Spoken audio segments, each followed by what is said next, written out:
بسم اللہ الرحمن الرحیم۔ السلام علیکہ یا صاحب العصر والزمان۔ جناب میثم تمار، ابو سالم میثم تمار بن یحییٰ التمار، امیر المومنین علیہ السلام کے آزاد کردہ غلام، آپ علیہ السلام کے مخصوص صحابی و حواری، آپ علیہ السلام کے رموز و اسرار و علوم کے خزینہ دار تھے۔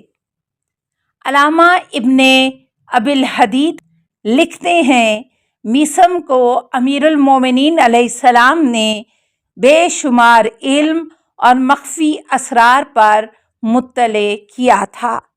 ضروری تو یہ تھا کہ حدیث و سیرت اور تاریخ کی کتابوں میں ان کے تفصیلی حالات اور ان کے علمی آثار کا ذکر ہوتا، کیونکہ میثم ایسے بزرگ کی زندگی اسلام اور مسلمانوں کے لیے فخر و ناز کا سرمایہ اور مسلمانوں کے لیے محاسن افعال کا بہترین محرک ہے، مگر افسوس کہ میثم اور ان کے جیسے مجسمہ علم و عمل بہت سے بزرگوں کے اوراق حیات ضائع و برباد ہو گئے۔ کتابوں میں ان کے بہت مختصر حالات ملتے ہیں، ان کی زندگی کے بہت سے پہلوؤں پر پردے پڑے ہوئے ہیں۔ وہ کس قوم و قبیلہ کے تھے، ان کا اصلی وطن کہاں تھا اور کہاں سے چل کر کوفہ پہنچے، کب مسلمان ہوئے، کیا ان کے والد ان سے پہلے ہی مسلمان ہو چکے تھے، کیا ان کے والد بھی غلام تھے، کس عمر میں جناب میثم درجہ شہادت پر فائز ہوئے، ان کے علمی آثار کیا ہیں، اس قسم کی بہت سی باتیں ہیں جو کتابوں میں ڈھونڈنے سے نہیں ملتی۔ بہرحال ہمیں جو کچھ ان کے حالات معلوم ہو سکے نظر ناظرین کر رہے ہیں۔ میثم کا قوم، قبیلہ اور ان کا وطن۔ میثم اور ان کے والد دونوں عربی ناموں پر ہیں، جن سے یہ خیال ہوتا ہے کہ یہ اصلاً عربی ہیں۔ عجم والے بھی اگرچہ عربی نام رکھتے تھے، مگر اس کا سلسلہ اس وقت شروع ہوا جب اسلام ہر طرف پھیل چکا تھا اور عربوں کے اقتدار کے ساتھ ساتھ عربی زبان کا غلبہ بھی بلاد عجم پر ہو چکا تھا۔ کوئی تاریخ ہمیں یہ نہیں بتاتی کہ ایرانی حکومت اقتدار کے زمانے میں بھی وہاں کے باشندوں کے نام عربی ناموں جیسے ہوا کرتے تھے۔ یہی حال ان کی وطنیت کا ہے۔ کہا جاتا ہے کہ وہ نہروانی تھے۔ نہروان ایک ایسا علاقہ ہے بغداد اور واسط کے مشرقی جانب۔ یاقوت حموی نے معجم البلدان میں بس اسی ایک نہروان کا ذکر کیا ہے۔ ان دونوں باتوں سے پتہ چلتا ہے کہ میثم عرب ہی کے رہنے والے تھے، عجمی نہ تھے۔ البتہ یہ بھی ہو سکتا ہے کہ اصل میں وہ عجم کے رہنے والے ہوں، رہ گیا نام تو ممکن ہے کہ اہل عجم بھی عربی ناموں پر اپنے نام رکھتے ہوں، خصوصیت کے ساتھ اس علاقے کے باشندے جو عرب کے پڑوس میں تھے۔ اسی طرح نہروان اگرچہ یہ عراق میں واقع ہے، لیکن عراق کا وہ حصہ جو دجلہ کے مشرق میں واقع ہے ایرانی حکومت میں واقع تھا اور شاہان فارس کے دارالحکومت سے بہت قریب تھا۔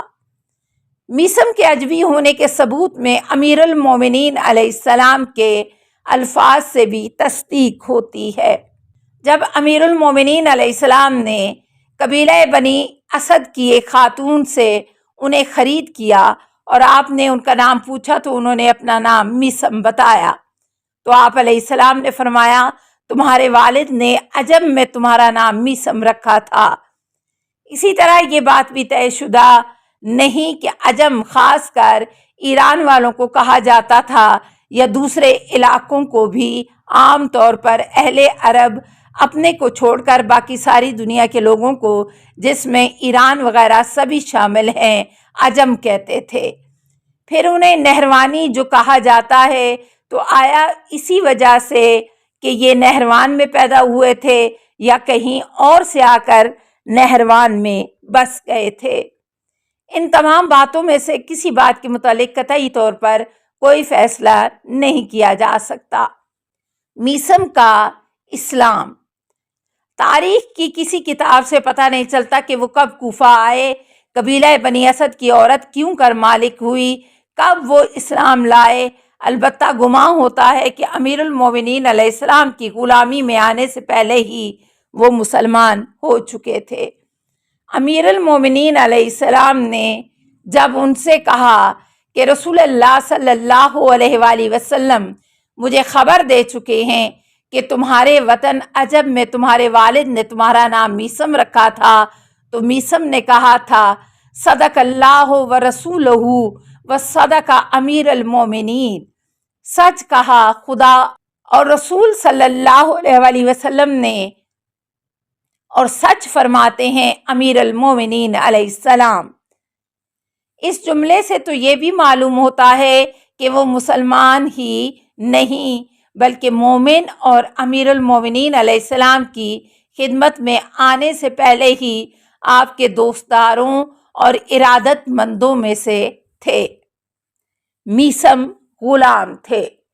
جناب میثم قبیلہ بنی اسد کی ایک عورت کے غلام تھے، ارشاد شیخ مفید۔ امیر المومنین علیہ السلام نے انہیں خرید کر آزاد کیا، لیکن ان کے غلام ہونے کی وجہ سے یہ ضروری نہیں کہ وہ اسود حبشی بھی ہوں، اس لیے کہ عربوں نے فارس اور آس پاس کے تمام ملکوں کو فتح کر لیا تھا۔ جہاں کے باشندے سفید رنگ کے تھے اور فتح کے نتیجے میں جتنے کافر قید ہوئے وہ غلام بنائے گئے۔ اس بنا پر ہرگز یہ نہیں کہا جا سکتا کہ میثم حبشی تھے، بلکہ زیادہ صحیح یہ ہے کہ وہ سفید رنگ کے رہے ہوں، کیونکہ ان کا اصل وطن نہروان تھا اور وہاں کے لوگ سفید رنگ کے ہوتے ہیں۔ السلام علیکہ یا صاحب العصر والزمان، الامان الامان الامان من فتن الزمان، السلام علیکہ یا خلیفۃ الرحمن، السلام علیکہ یا امام الانس والجان، السلام علیکہ یا مظہر الایمان، السلام علیکہ یا شریک القرآن، السلام علیکہ یا قاطع البرہان، السلام علیکہ یا امام زماننا ھذا اجل اللہ فرجک وسہل اللہ مخرجک وظہورک، السلام علیکہ ورحمۃ اللہ۔ اللہم صلی علی محمد و آل محمد۔